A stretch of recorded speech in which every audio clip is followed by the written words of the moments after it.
Hello everyone. Let's start with the new module. In this module we are going to discuss Huawei's Agile Controller Campus installation, or simply Huawei's Agile Controller installation.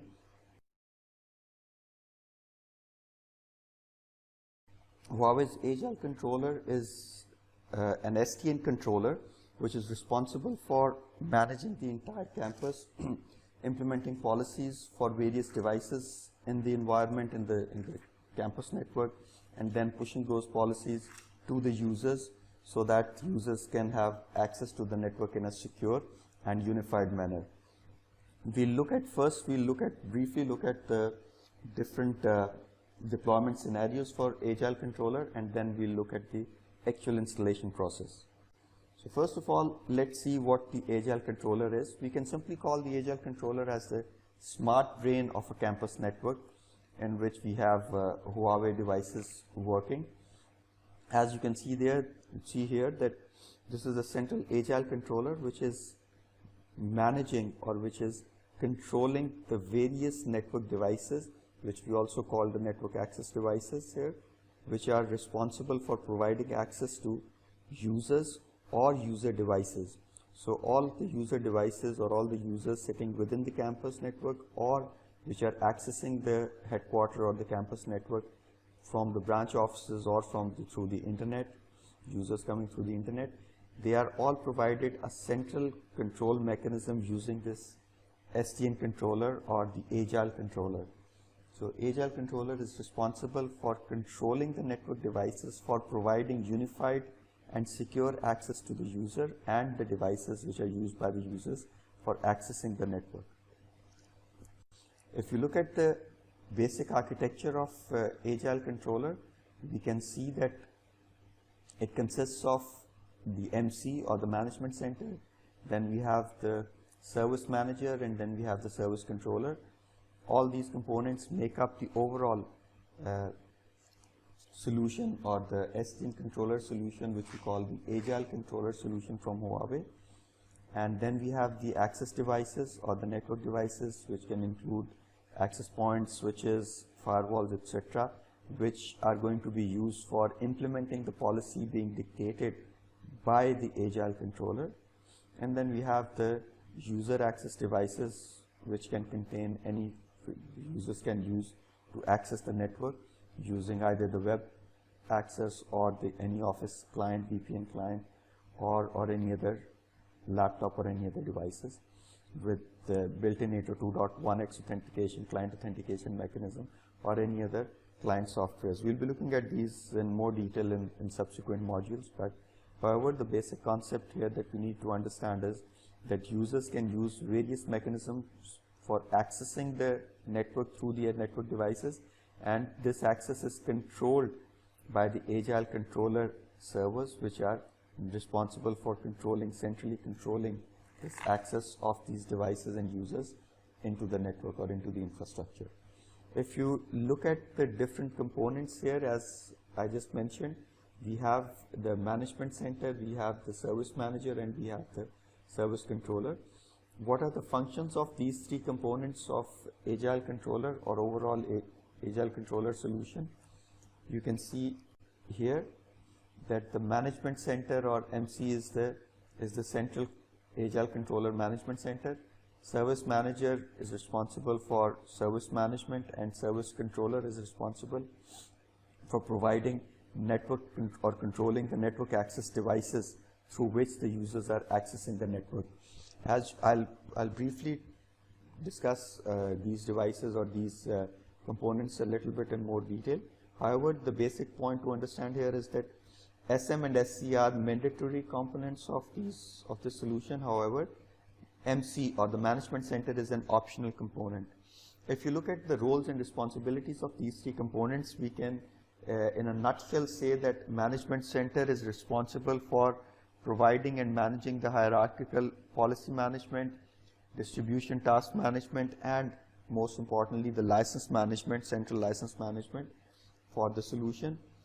If you look at the SM, or the service management center, or the service manager, it is responsible for implementing different types of management, for example, user management or role management, device management, configuration management, policy management, log management, asset management, terminal management. You'll look at these in subsequent modules, but these are the different management tasks which are performed by the service manager.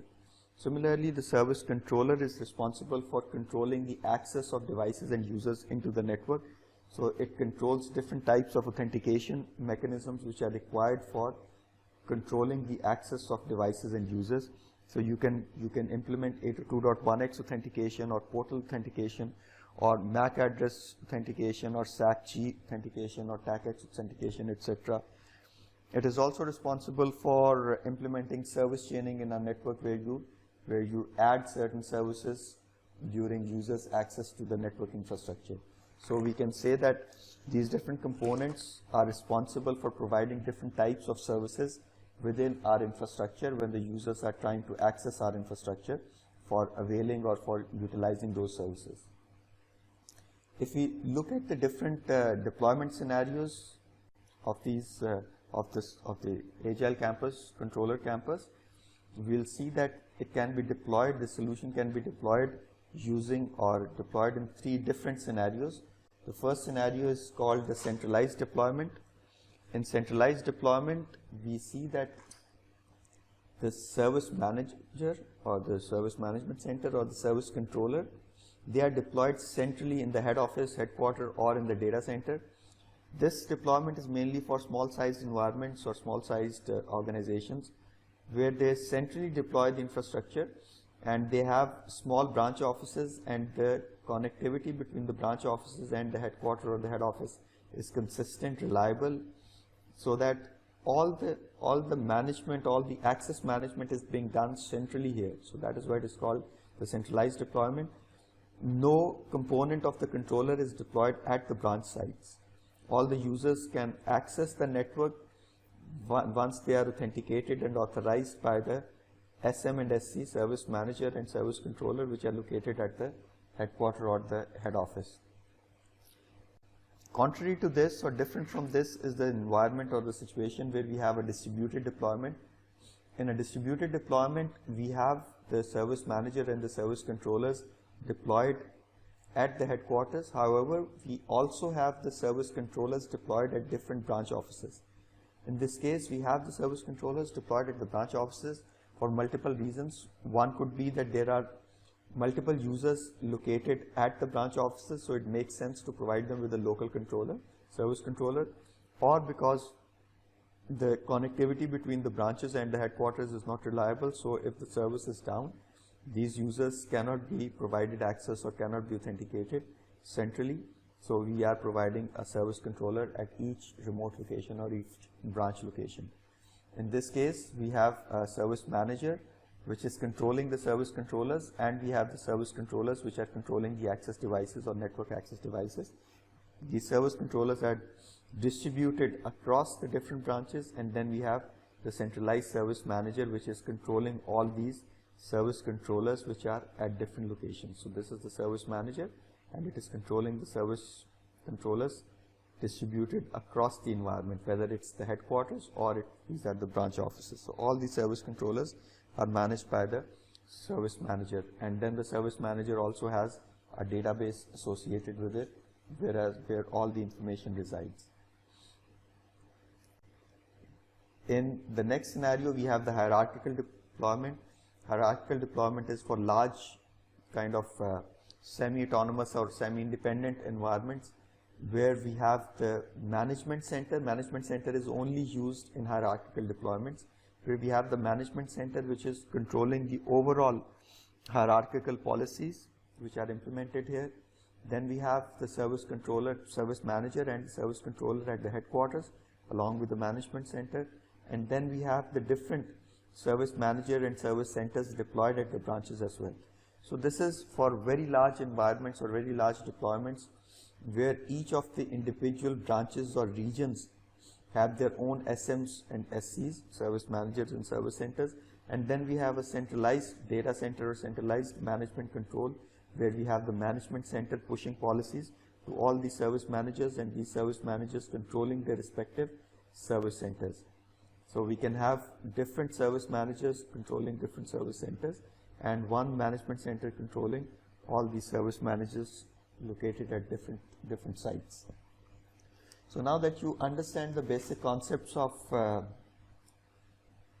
Agile controller deployment scenarios, let's take a look at what are the different possibilities of installing the Agile controller in our environment.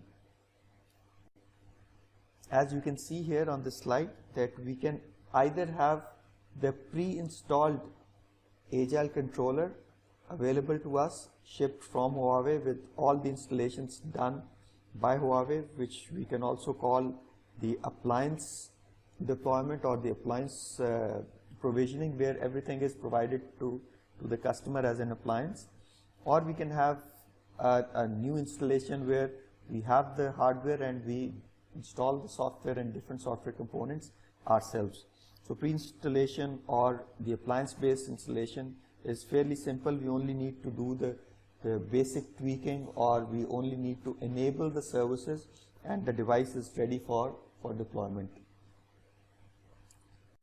So this is the concept of pre-installation or appliance model or appliance-based installation, where the operating system, the database, and the Agile controller software are already deployed on the appliance, and we only need to modify the parameters for the operating system or the database, or we need to initialize the Agile controller campus. We don't need to do the actual installations. The installations of the OS, DB, and the controller software, it's already done on the hardware, and we only need to do the necessary changes to the parameters so that it's ready for deployment or ready for operation in our particular environment. If you look at the steps that we need to undertake in this situation, we need to modify the parameters, and by the way, we can have the deployment on either Windows plus SQL Server, the Windows operating system and the SQL Server database, or we can have a deployment based on SUSE Linux operating system and Oracle 11g database. So these are the two options that we have. So first we can look at the steps involved if it's a pre-installed environment based on Windows operating system and Microsoft SQL Server. We'll need to modify the OS parameters, we'll need to modify the SQL Server parameters, and then finally we'll need to initialize the controller software itself. And optionally, if we have a mirrored environment, if the database is mirrored, we can configure the mirroring configuration as well if required. But as I said, this is just an optional parameter, which optional configuration step, which we can skip as well. So if you look at the basic modifications that we can perform once we receive the appliance with everything pre-installed, when we turn it on, the first thing we need to do is we need to select the type of deployment that we are doing. Either we are configuring or either we are going to run the SM, service manager, and service controller on the same machine. In smaller environments, this could be the situation. Then we could select this, the server type setting, or we could select SM and SC separately. If we are selecting them separately, then we need to deploy the SM first, and then we can deploy the SC. So we'll need to, for example, if we select SM and SC on the same server, on the same hardware, in the next step we have to configure the service manager IP address and the service controller server IP address. These are the IP addresses which are going to be assigned to the interfaces or to the network interface cards for these servers, and we can access these servers using these IP addresses. And then we can also give the IP address of the network time server. If there is a time server configured in our environment, we can provide the IP address of the time server in our environment so that the servers can synchronize their times with the times of the network time server. In the next step, we are going to configure or modify the basic database parameters. For example, we need to give the username and passwords, or the database username and password here. If we want to modify the password, we can do the password modification in this step. Once this is done, our initial configuration or our initial tweaking is done in the Windows environment, and now our SM and SC servers are ready to be deployed and ready to be used in our environment. This was for Windows and SQL Server, Microsoft SQL Server based deployment. Similarly, we can have a situation where we have SUSE Linux operating system along with Oracle database. In this case as well, we'll have to perform similar steps.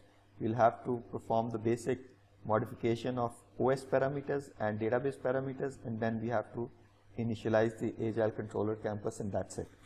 Once this is done, based on the pre-installed environment or pre-installed controller, our controller will be ready to be run in our environment. However, if we have to do the installation of the operating system as well as the database as well as the controller ourselves, then we need to perform certain more steps, which we will look at in the next video.